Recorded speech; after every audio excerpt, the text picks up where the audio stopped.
you. Western News political reporter Greg Fox will be tracking the results and providing analysis throughout the evening as the returns come in. Yeah, he's joining us now. Greg, after President Joe Biden defeated Donald Trump 4 years ago, there were widespread claims of voter fraud that ended up being unfounded, but election integrity is still a real concern. It's absolutely a real concern. Look, when people vote, they want to have confidence that that vote is going to be counted. And we've talked with many voters in recent weeks who say they have vivid memories of the insurrection at the U.S. Capitol on January 6, 2021. Supporters of former President Trump tried to stop the certification of the election for President Joe Biden. It resulted in the death of a Capitol police officer, and one of the demonstrators was fatally shot. More than 1,200 people have faced prosecution. Donald Palmer is vice chair of the U.S. Election Assistance Commission, a federal agency that helps local and state elections officials and voters.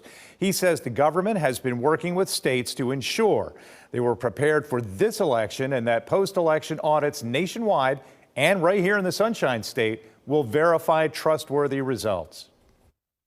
We're ready to make sure those ballots are cast, and then they'll be counted in the most efficient and quick manner as possible to make sure that those results are certified. So when it finally gets up to Tallahassee, where they finally certify the vote, we all have confidence in those results.